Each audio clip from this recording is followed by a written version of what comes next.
దర్శకుడు సుజిత్ కళ ఫలించింది. యంగ్ రెబల్ స్టార్ ప్రభాస్ తో సినిమా తీయాలనే కోరికకు ఈ రోజు తొలి అడుగు పడింది. వీరి కాంబినేషన్ లో సినిమా నేడు లాంఛనంగా ప్రారంభమైంది. ఈ చిత్రంపై భారీ క్రేజ్ ఉంది. ఆ క్రేజ్ కి కారణాలు అనేకం ఉన్నాయి. వాటిలో మొదటిది ప్రభాస్ పవర్ఫుల్ పోలీస్ ఆఫీసర్ పాత్రలో కనిపించడం. ఇది వరకు డార్లింగ్ ఎప్పుడూ పోలీస్ పాత్ర చేయలేదు. భారీ కటౌట్ కలిగిన ప్రభాస్ పోలీస్ డ్రెస్ వేస్తే ఆ యూనిఫామ్ కి కొత్త పవర్ రావడం గ్యారెంటీ. ఇక రెండో అంశం బ్యానర్. యువి క్రియేషన్స్ బ్యానర్ లో ప్రభాస్ మిర్చి సినిమా తీశారు. ఈ మూవీ అతని కెరియర్ లోనే బ్లాక్ బస్టర్ గా నిలిచింది. మళ్ళీ ఇప్పుడు ఈ మూవీ చేస్తున్నారు. 150 కోట్లతో నిర్మితం కానున్న ఈ సినిమా బాహుబలి తర్వాత రెబల్ స్టార్ కెరియర్ లో భారీ బడ్జెట్ చిత్రంగా నిలవనుంది.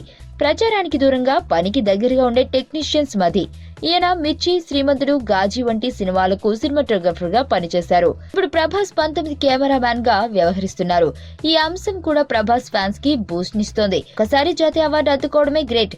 అటువంటిది 4 సార్లు జాతీయ అవార్డులు గెలుచుకున్న ప్రముఖ ప్రొడక్షన్ డిజైనర్ సాబు సిరిల్ ఈ సినిమా టీమ్ లో ఉన్నారు.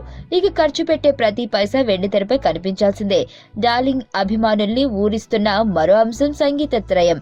జాతీయ స్థాయిలో మంచి పేరున్న బాలీవుడ్ సంగీత త్రయం శంకర్, ఇషాన్, లాయ్లు ఈ మూవీకి సంగీతాన్ని అందిస్తున్నారు.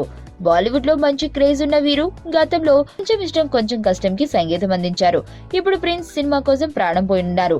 ఇలాంటి ఎన్నో ప్రత్యేకతలు ఉన్నాయి కాబట్టి ప్రభాస్ 19వ మూవీ క్రేజీ ప్రాజెక్ట్ గా అయ్యింది.